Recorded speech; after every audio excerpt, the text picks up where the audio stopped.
Uniclac.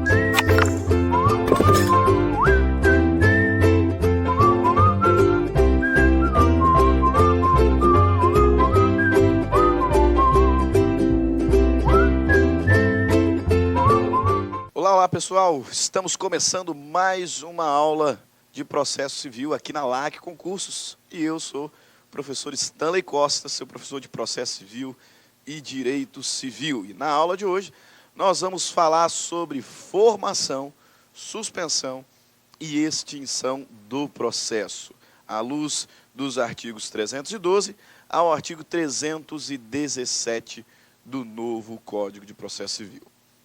Logo após tratar o tema da tutela provisória, o legislador, então, conclui a parte geral do novo CPC com esse livro pequeno, apenas alguns artigos, apenas 5 artigos, tratando sobre formação, suspensão e extinção do processo. Concluindo isso, aí ele parte, então, para a parte especial, começando com o processo de conhecimento e o procedimento comum.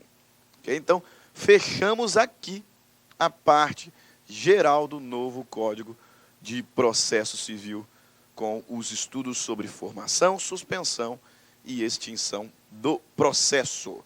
Veja bem, como essa é a última aula da parte geral do novo CPC, é importante lembrarmos uma das primeiras aulas da parte geral do novo CPC, quando falávamos ainda sobre noções fundamentais, sobre normas fundamentais do direito processual. Lá, quando estudamos sobre jurisdição, identificamos o conceito de jurisdição como poder, função, atividade, poder, dever do Estado de resolver conflitos pela imposição da lei. Ao estudarmos, pois, jurisdição, nós identificamos também algumas características e alguns princípios. E ao falarmos sobre essas características e princípios, mencionamos acerca da inércia da jurisdição. O que significa dizer que a jurisdição ela se caracteriza pela inércia, meus caros? Significa que a jurisdição ela precisa ser provocada. O poder judiciário não exerce a sua função jurisdicional, o seu poder jurisdicional, em regra, ele não exerce ex officio. Ex officio. O Estado, de fato, tomou para si a função pacificadora, determinando a proibição genérica ao exercício da autotutela. Todavia, o Estado ele não atua ex officio na sua função jurisdicional, ao menos não em regra. Ele precisa ser provocado. E aí sim, uma vez provocado, desenvolverá o processo, o procedimento por impulso oficial, sem precisar, então, mais ser instigado. Okay? Isso nós encontramos lá no artigo 2º do novo CPC, onde identificamos, melhor dizendo, a previsão do chamado princípio da demanda. Princípio da demanda.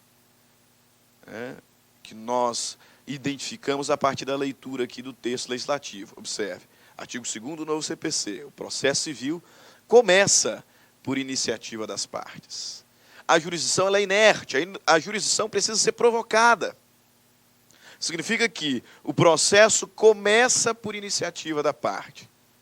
E aí sim, uma vez iniciado, uma vez provocado o poder judiciário, o processo se desenvolve por impulso oficial.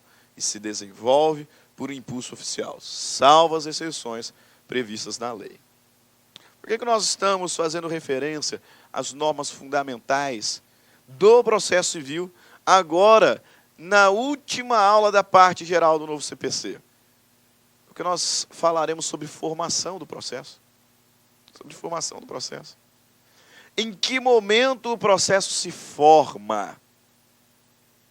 Em que momento o processo ele é iniciado? Levando em consideração o princípio da demanda previsto lá no artigo 2º, que diz que o Poder Judiciário não atua ex officio em regra. Ele precisa ser provocado. Então, em que momento vocês imaginam que o processo ele se forma? Corretíssimo. No exato momento em que a petição inicial ela é protocolada. Porque a petição inicial é o instrumento que o interessado tem para provocar atividade jurisdicional e assim iniciar a relação processual que se desenvolverá por impulso oficial. O instrumento que o interessado tem para provocar atividade jurisdicional é exatamente a petição inicial. Por isso que afirmamos, à luz do Código Civil, à luz do Código de Processo Civil, que o processo ele se forma um protocolo da petição inicial. E aí, por meio dessa petição inicial, é que o autor, além de provocar o Poder Judiciário, ele estabelecerá os limites da demanda. Os limites objetivos e os limites subjetivos. Ou seja, ele estabelecerá os pedidos, ele estabelecerá os argumentos fáticos de direito e identificará as pessoas ou a pessoa contra a qual está demandando, e assim fixando limites. Limites objetivos, limites subjetivos, que não podem ser extrapolados pela atividade jurisdicional. Outro princípio importantíssimo que identificamos lá no 141 do CPC, que é o princípio da congruência, ou o princípio da adstrição. A atividade do juiz está limitada. Aquilo que o autor estabeleceu, aquilo que o autor fixou na sua petição inicial. Então, observem, o princípio da demanda, a jurisdição ela é inerte, ela precisa ser provocada. O processo se inicia por provocação do interessado. E aí ele se desenvolve por impulso oficial. O instrumento que o interessado tem para provocar a atividade jurisdicional é a petição inicial. Por isso que o processo inicia no protocolo da inicial. Só que além de ser um instrumento para provocação, também é um instrumento que o autor utiliza para fixar limites. Limites que não poderão ser extrapolados pelo juízo. Princípio da congruência, princípio da adstrição. Observem lá, artigo 141, que fundamenta o princípio da adstrição, o princípio da congruência. Observem. O juiz decidirá o mérito nos limites propostos pelas partes, sendo-lhe vedado conhecer de questões não suscitadas a cujo respeito a lei exige iniciativa da parte. Então, a parte protocola a sua petição inicial, iniciando assim, formando assim a relação processual e estabelece os limites objetivos e subjetivos que deverão ser observados pelo juiz. Aí sim, uma vez protocolada a inicial, agora o juiz vai analisar se ela preenche os requisitos previstos na lei, se a petição inicial está em termos, de acordo com o que dispõe o Código de Processo Civil. Se não estiver em termos, se tiver faltando alguma condição, se tiver faltando algum pressuposto processual, se tiver algum vício sanável, o que o juiz fará será determinar que o autor emende a inicial. E, para tanto, ele terá o prazo de 15 dias à luz do artigo 321 do novo Código de Processo Civil. Então, protocolada a inicial, o juiz vai fazer essa análise preliminar para verificar se ela está em termos, se as condições da ação estão ali presentes, legitimidade, interesse, se os pressupostos de existência e de validade também foram observados pelo autor na elaboração da petição inicial. Se tiver algum vício insanável, extingue o feito. Extingue o feito. Sem resolução do mérito. Sentença terminativa. Agora, se tiver algum vício sanável, em privilégio a economia processual, a duração razoável do processo e também em privilégio da decisão de mérito, que é o que nós sempre devemos buscar, o juiz oportunizará ao autor a emenda da sua inicial, no prazo de 15 dias, à luz do artigo 321. Se estiver tudo em termos, se estiver tudo ok, então despacha a citação do réu. Despacha a citação do réu. Né? Petição inicial está perfeita? Tudo certo? Então, despacha a citação do réu. E citado o réu, nós teremos um fenômeno importantíssimo, que é o fenômeno da estabilização da demanda. Okay? Então, vai acompanhando a progressão. Né? Se tiver vício sanável, determina a emenda. Se tiver tudo certo, manda citar o réu. E quando o réu for citado, então nós vamos ter a estabilização da demanda. Né? E o que é essa estabilização da demanda? Veja bem, a relação processual, apesar de ter outros personagens coadjuvantes, ela se desenvolve entre três personagens: juiz, autor e réu. Até agora nós já temos processo, mas nós temos processo apenas com dois desses sujeitos, autor e juiz. No momento em que o réu é citado, nós fechamos o ciclo. Nós fechamos o triângulo. E aí todos os sujeitos principais dessa relação estarão presentes. Por isso é que a demanda é estabilizada. E a consequência dessa estabilização, nós veremos, está lá no artigo 329, que é o quê? O autor não poderá mais alterar, sem consentimento do réu, partes, pedido e causa de pedido.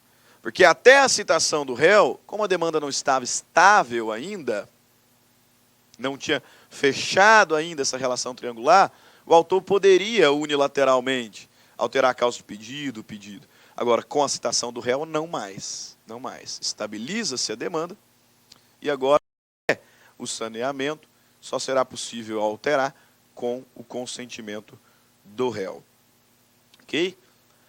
Essa citação que estabiliza a demanda, ela traz diversos efeitos. Diversos efeitos. Nós podemos destacar aqui. O primeiro deles, curiosamente, é um efeito que não decorre da citação propriamente dita, mas do despacho de citação. Por isso que eu grifei. Cuidado, esse primeiro efeito aqui, ó, da citação, na verdade, ele é um efeito do despacho da citação, mesmo determinado por juízo incompetente. Que efeito é esse? O despacho de citação, mesmo determinado por juízo incompetente, interrompe a prescrição. Interrompe a prescrição. Artigo 240, parágrafo 1º do novo CPC. Artigo também que encontramos lá no Código Civil, ao falar sobre interrupção da prescrição. Aí sim, os outros efeitos decorrem da citação validamente realizada. Validamente realizada. Primeiro deles, a citação do réu, à luz do artigo 240, induz litispendência. Faz litigiosa a coisa e constitui o devedor em mora. Constitui o devedor em mora. A citação válida do réu induz litispendência, faz litigiosa a coisa, constitui o devedor em mora, artigo 240. Ademais, outro efeito, ocorrida a citação, como a citação estabiliza a demanda, acabamos de falar, fazendo menção ao 329, ocorrida a citação, o autor não pode mais alterar pedido e causa de pedir unilateralmente, ou seja, sem o consentimento do réu. Até a citação o autor podia alterar. Pedido e causa de pedir sozinho. Com a citação do réu, não mais. Por quê? Porque a demanda foi estabilizada. E o último efeito que destaco aqui é que, ocorrida a citação, a alienação de bens. Se o réu realizar alienação de bens capazes a reduzi-lo à insolvência, essas alienações configurarão fraude à execução. Uma vez citado o executado, se ele alienar bens de modo que isso possa causar a sua insolvência, essas alienações serão consideradas fraude à execução, à luz do artigo 792. Mas, professor, cadê o artigo 312? Porque lá na chamada da aula, o primeiro artigo a ser tratado é o 312. E nós já falamos aqui sobre o artigo 2º, princípio da demanda, nós já falamos sobre o princípio da congruência, nós já falamos sobre estabilização da demanda, nós já vimos efeitos da citação, de acordo com o artigo 240, de acordo com o artigo 329, de acordo com o 792. Cadê o artigo 312? Que é o primeiro artigo da nossa aula. Está aqui. Está aqui, mas o que nós falamos era essencial para então nos depararmos aqui com esse único artigo que trata sobre a formação do processo. Livro 6, livro da formação, suspensão, extinção do processo. Título 1, formação. Lembrando que o livro 5 cuida da tutela provisória, né? Ele vai trabalhar tema importantíssimo que é a tutela provisória. Último livro da parte geral do novo CPC, livro 6, formação, suspensão, extinção do processo. Título 1, único artigo da formação do processo, artigo 312. Por que de todas essas notas introdutórias que realizamos até agora? Por conta do texto, observas. Considera-se proposta a ação quando a petição inicial for protocolada. Princípio da demanda. Princípio da demanda. Considera-se proposta a ação quando a petição inicial for protocolada. Todavia, a propositura da ação só produz efeitos quanto ao réu. Só produz quanto ao réu os efeitos mencionados no 240. Quais são os efeitos do 240? Olha lá, 240, parágrafo 1º, despacho de citação. Despacho de citação interrompe a prescrição. 240, caput, litispendência, coisa litigiosa, devedor in mora. Quanto ao réu, esses efeitos só são produzidos quando ele for validamente citado. Então, por isso de toda a introdução que nós fizemos. Artigo 312 diz, considera-se proposta a ação no momento em que a petição inicial for protocolada. Todavia, os efeitos só serão produzidos contra o réu, os efeitos mencionados lá no 240, contra o réu apenas depois de ter sido validamente citado. E esse era o único artigo, é o único artigo a tratar da formação do processo. Porque já no artigo 313, ele começa a falar sobre suspensão. Segundo título desse livro 6 da parte geral, suspensão do processo. Veja bem, senhores, quando o processo se forma, o objetivo é que ele seja encerrado por uma decisão de mérito. Então, o que se almeja na relação processual e o que entendemos como única solução possível de resolver o conflito, única resposta possível capaz de solucionar a lide, é a decisão de mérito. Ainda que consequente de uma autocomposição, né? Mas considerando que não houve autocomposição, o objetivo do processo e o objetivo que deve ser instigado constantemente é a decisão de mérito. Infelizmente, algumas vezes nós temos a ocorrência de fenômenos que, apesar de não pretendidos, podem acontecer. Quais sejam? A suspensão do processo ou a extinção dele sem resolver o mérito por meio de uma sentença terminativa. Nós não queremos a suspensão.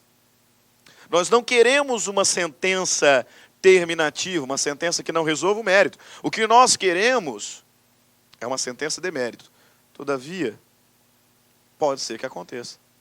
Pode ser que aconteça um fenômeno que implique na suspensão. Pode ser que aconteça a prolação de uma sentença terminativa. Não é o que nós desejamos, mas pode acontecer. No que toca à suspensão, o artigo 313 nos apresenta as causas de suspensão do processo. Mas antes de falarmos dessas causas, nós precisamos olhar para o 314, isso mesmo, para saber qual é o efeito da suspensão. Qual é o efeito que a suspensão do processo causa? Qual é o efeito prático? É o 314 que nos informa, onde o legislador diz o seguinte: durante a suspensão é vedado praticar qualquer ato processual. Essa é a regra. Durante a suspensão é vedado praticar qualquer ato processual. É a regra. Tem exceção? Tem. É o que ele apresenta agora. Podendo o juiz, todavia, determinar a realização de atos urgentes, a fim de evitar dano irreparável, salvo no caso de arguição de impedimento e suspeição. E, por favor, destaquem isso aqui. Destaquem isso aqui. Por quê? Porque no momento em que nós temos a arguição de impedimento ou suspeição, conforme veremos e conforme já estudamos ao falar sobre imparcialidade do juiz, o processo será suspenso. O processo será suspenso. E o juiz substituto, porque não faria nem sentido, né?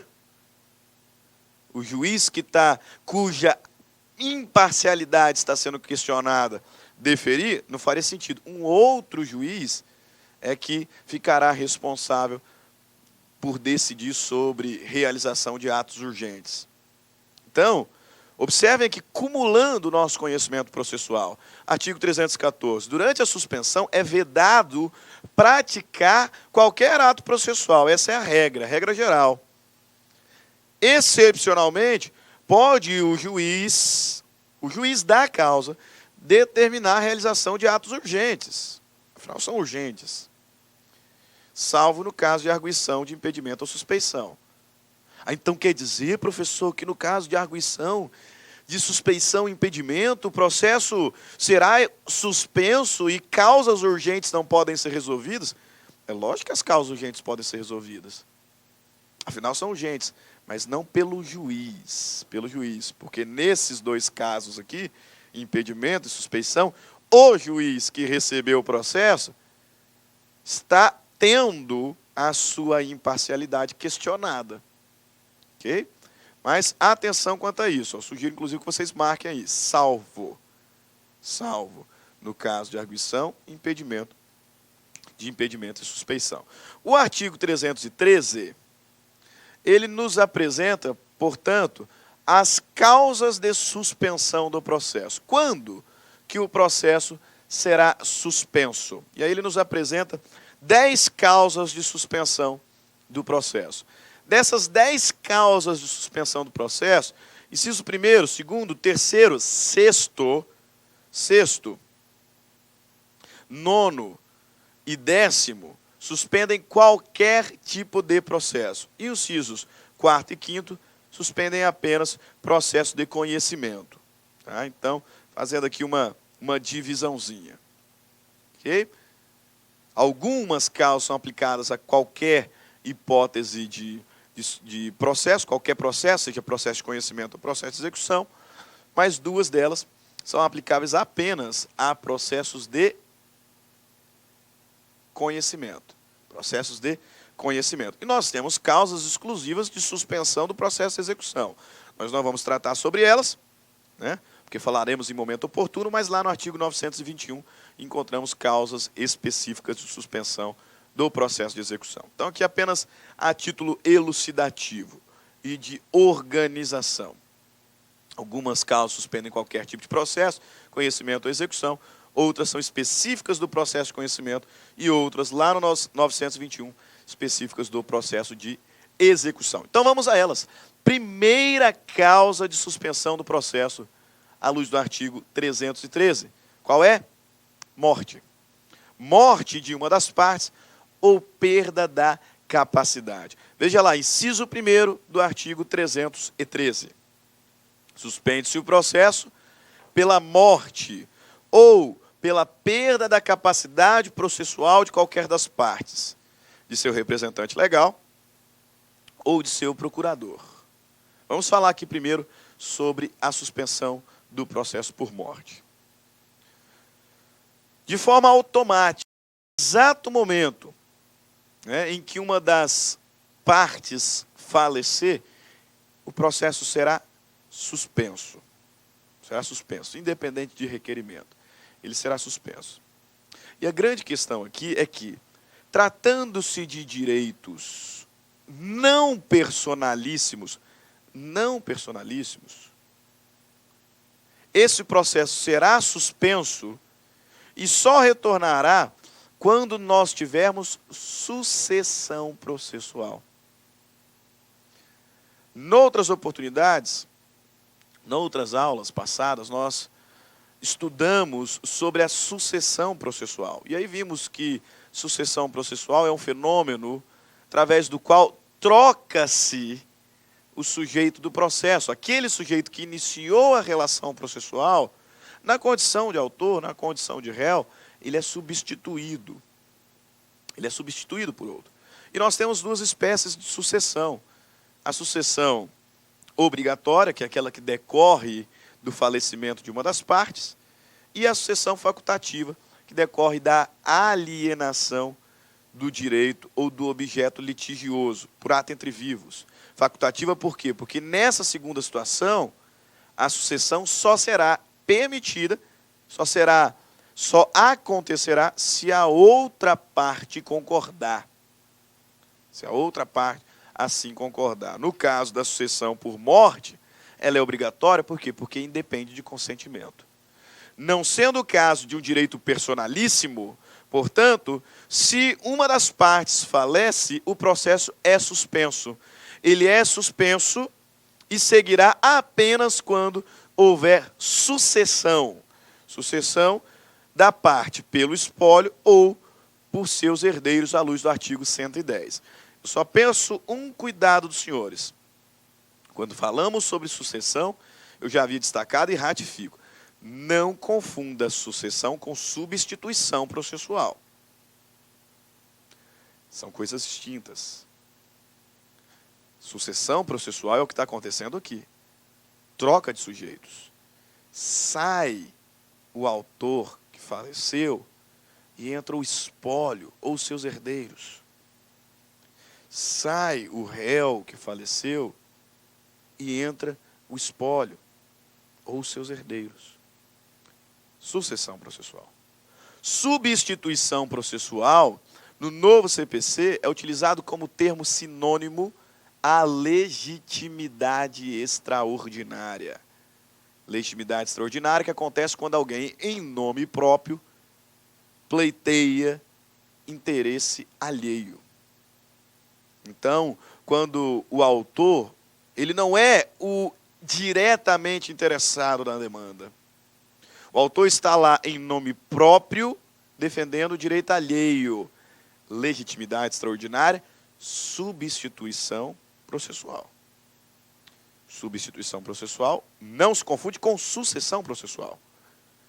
Pela morte, o processo será suspenso e retornará a correr e prosseguirá quando houver a sucessão do de cujos pelo espólio ou pelo herdeiro, à luz do artigo 110. Observe aqui o que o artigo 110 nos diz. Ocorrendo a morte de qualquer das partes, dar-se-á a sucessão pelo seu espólio ou pelos seus sucessores, observado o disposto no artigo 313, que é o que nós estamos falando agora. Parágrafos 1º e parágrafo 2º. Artigo 313, suspensão do processo, inciso 1º, pela morte. Pela morte. Então, olha que curioso, né? Um remete para o outro remete para o um. Né? Ocorrendo a morte de qualquer das partes, dar-se-á a sucessão pelo espólio, pelos seus herdeiros e sucessores, observando o disposto no 313. O que o 313 está nos falando? Que até que ocorra essa sucessão, o processo ficará suspenso. Suspenso. e durante a suspensão, não pode realizar, é vedada a realização de qualquer ato processual, salvo aqueles urgentes. Ok? Parágrafo 1º do 313, ao qual o artigo 110 se refere, diz lá, na hipótese do inciso 1º, isso é muito link, né, professor? É mesmo. O que o inciso 1º do 313 diz? Pela morte. Suspensão pela morte. Suspensão pela morte. Na hipótese do inciso 1º, suspensão pela morte, o juiz suspenderá o processo nos termos do 689. Poxa vida, ele está me remetendo para outro ainda. Outro ainda. Começamos no inciso 1º do 313, onde identificamos que pela morte de qualquer das partes, o processo ele é suspenso. Suspenso até quando? Até que ocorra a sucessão. Sucessão processual que está previsto no 110. No 110. E aí o 110 diz que ocorre sucessão pela morte, observando o 303, parágrafo 1º. Opa, voltamos. E aí o 303, parágrafo 1º diz, na hipótese do inciso 1º, suspensão por morte, o juiz suspenderá o processo nos termos do 689. Pô, para isso aí, não, né? Que coisa, né? Artigo 689, meus caros, ele estabelece um procedimento especial. Procedimento especial do quê, professor? De habilitação. De habilitação. De fato, esses três artigos eles estão linkados. O 110, o 313, inciso 1º, parágrafo 1º e 2º, e o 689. Por quê? Porque para realizar essa sucessão, melhor dizendo, o espólio, os herdeiros devem se habilitar à ação. E é o artigo 689 que nos traz o procedimento para essa habilitação. Então, o que nós temos aqui é o quê? É o 313, inciso 1º, dizendo que, pela morte de uma das partes, o processo será suspenso. Pronto. E aí o artigo 110 nos diz que, pela morte, a morte de uma das partes implica em sucessão do de cujus, pelo espólio ou seus herdeiros. Então, o processo foi suspenso pela morte. E agora, para o processo seguir, para o processo continuar, eu preciso da sucessão. Preciso de uma sucessão. Preciso que o espólio, os herdeiros, sucedam o falecido. Mas essa sucessão, ela se dará por um procedimento de habilitação, um procedimento especial de habilitação, que está previsto lá no artigo 689, que nos diz, proceder-se-á a habilitação nos autos do processo principal, na instância em que estiver, suspendendo-se a partir de então o processo. Proceder-se-á a habilitação nos autos. Então é um procedimento especial que não vai ser realizado em apartado, não. Proceder-se-á a habilitação nos autos do processo principal. Na instância em que estiver, suspendendo-se a partir de então o processo. Ok? Então o indivíduo morreu, suspende o processo e agora a gente tem que pensar na sucessão. A sucessão vai seguir o procedimento especial de habilitação. Feita a suspensão, aí o processo volta a seguir. Então eles estão lá linkados, né? Mas o 110 disse que eu devo observar o 313, parágrafo 1º, que é esse aqui, me remete lá para o processo de habilitação, e o parágrafo 2º. O que será que o parágrafo 2º do artigo 313 nos diz? Vejamos, para completar essa questão da suspensão processual pela morte de uma das partes. Não ajuizada a ação de habilitação,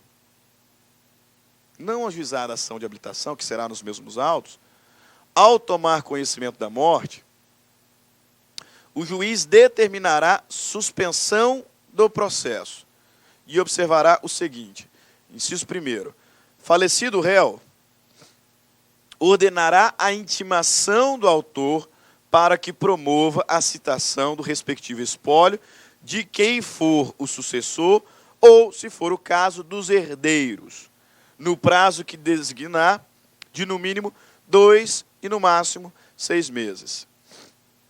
Então, se os próprios sucessores não se habilitarem,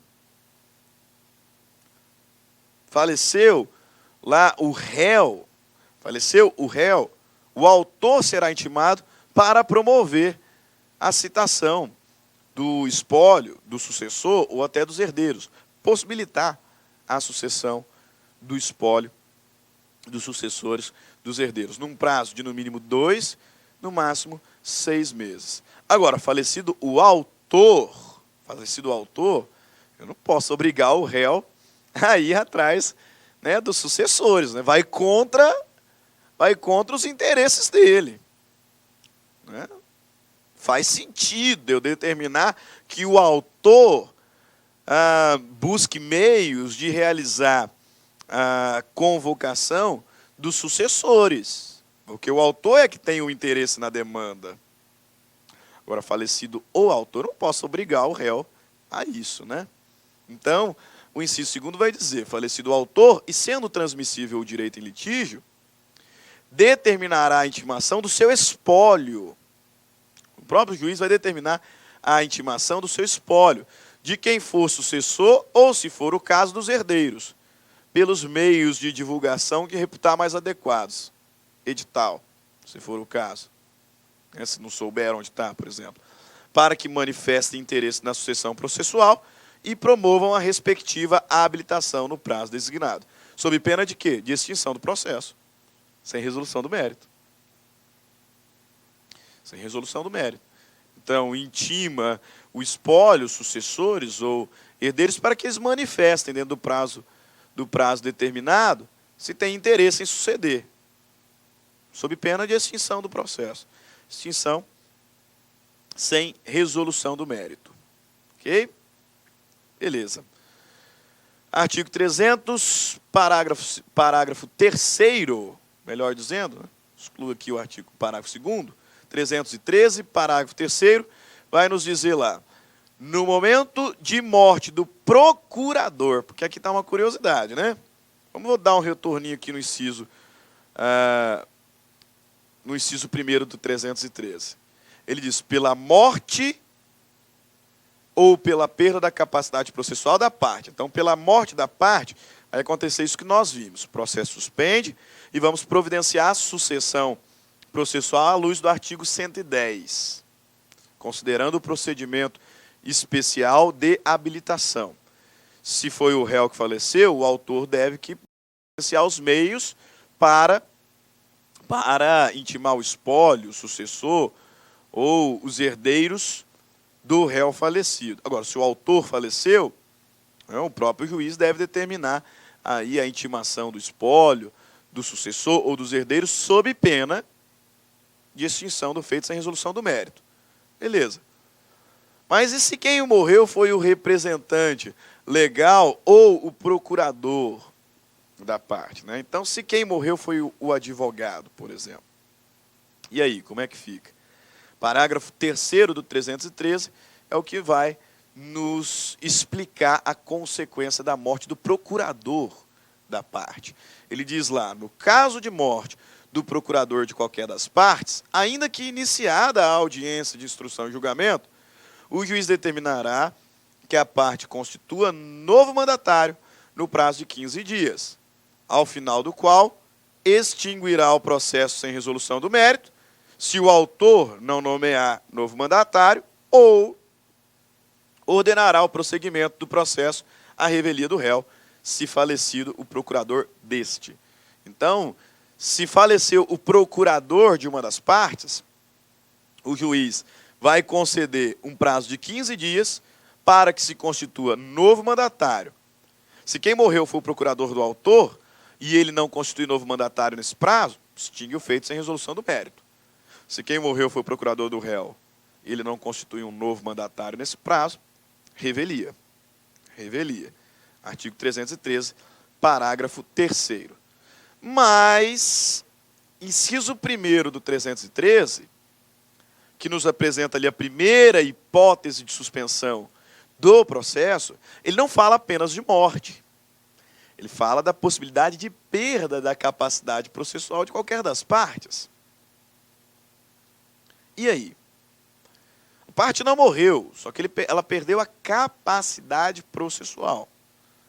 Capacidade processual. E quando nós estudamos sobre capacidade processual, nós aprendemos que a capacidade processual está relacionada à aptidão para atuar no processo, para estar em juízo de forma autônoma, de forma independente. Se a parte perdeu a capacidade processual, o que nós vamos fazer? Nós vamos aplicar o texto do artigo 76.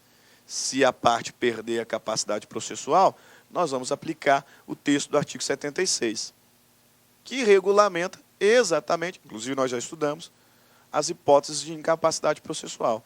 O que acontece se a parte não tiver capacidade processual? Artigo 76 diz lá, verificada a incapacidade processual ou a irregularidade na representação da parte, o juiz, olha só, hein? Suspenderá o processo. Inciso 1º do 313, a perda da capacidade processual é causa de suspensão do processo. Se alguma das partes perder capacidade processual, artigo 76, verificada a incapacidade processual, a irregularidade da representação, o juiz suspenderá o processo. E fará o quê? Designará prazo razoável para que seja sanado o vício. Parágrafo 1º, descumprida a determinação, então o juiz deu prazo para suspender o processo, deu prazo para sanar o vício, e a determinação não foi acatada, não foi cumprida, quem é o incapaz, o autor ou o réu? Descumprida a determinação, caso o processo esteja na instância originária, o processo será extinto se a providência couber ao autor. Então, se o incapaz é o autor, ou se aquele que perdeu a capacidade foi o autor, o processo foi suspenso e atribuiu-se prazo para regularizar. Não regularizou, o processo será extinto. Agora, se o incapaz for o réu, ele será considerado revel. Então, em suma, né? O processo será suspenso pela morte de qualquer das partes. E aí, tendo falecido qualquer das partes, nós precisamos fazer a sucessão dela, se o direito for transmissível. Faremos a sucessão dela, considerando as regras do 110 e pelo procedimento de habilitação. Se o advogado, se o procurador de uma das partes falecer, essa parte terá 15 dias para resolver o problema. Se for o procurador do autor, e em 15 dias ele não nomear novo mandatário, extingue o feito. Se for o réu, e em 15 dias ele não resolveu o problema, revelia. Se a parte, ao invés de morrer, e o procurador também não morreu, ele perdeu a capacidade, verificada a incapacidade ou a irregularidade da representação, suspende o processo. E faz o quê? Dá prazo razoável para consertar o vício, para adequar o vício, para sanar o vício. Se a incapacidade é do autor e no prazo conferido o vício não é sanado, extinção sem resolução do mérito. Se a incapacidade é do réu e no prazo o vício não for sanado, revelia. Segunda hipótese de suspensão processual à luz do artigo 313 do novo Código de Processo Civil. Suspensão do processo pela convenção das partes. Exato. Uma das novidades do CPC 15 foi o chamado negócio jurídico processual. As partes podem negociar. E elas podem, inclusive, negociar a suspensão temporária do processo. Vamos dar um tempo? Vamos parar um pouquinho. Não tem problema. O legislador autoriza que o processo seja suspenso pela convenção das partes. Mas aí tem um detalhe. Artigo 303, parágrafo 4º, nos diz que essa suspensão poderá durar no máximo 6 meses. O processo pode ser suspenso por convenção das partes, por acordo de ambas as partes. Mas essa suspensão não poderá ultrapassar o prazo de 6 meses. Tá? O juiz não pode indeferir esse pedido. Porque é a convenção das partes, negócio jurídico processual. Ok? Terceira causa de suspensão do processo. O processo pode ser suspenso pela arguição de impedimento ou suspeição. Vocês recordam? Nós estudamos em momento oportuno o procedimento do incidente de arguição, de suspeição e impedimento. E aí, quando nós estudamos o tema, nós vimos que, se alegado o impedimento, a suspeição, e o próprio juiz não se der por impedido, não concordar e se der por impedido, então ele vai ter oportunidade de contestar e, apresentado defesa, juntado provas, esse incidente será remetido para o tribunal. Para o tribunal. E aí o código diz que no tribunal o relator terá que determinar se ele aceita com efeito suspensivo ou sem efeito suspensivo. Ok? Só que tem um detalhe. Pelo próprio texto da lei, a gente observa que desde a arguição do impedimento, da suspeição, o processo está suspenso. Porque quando o legislador diz que ao receber um incidente, o relator deve dizer se aceita no efeito suspensivo ou não, ele vai dizer o seguinte: se ele aceitar no efeito suspensivo, será mantida a suspensão do processo. Por que mantida? Porque já está desde a arguição.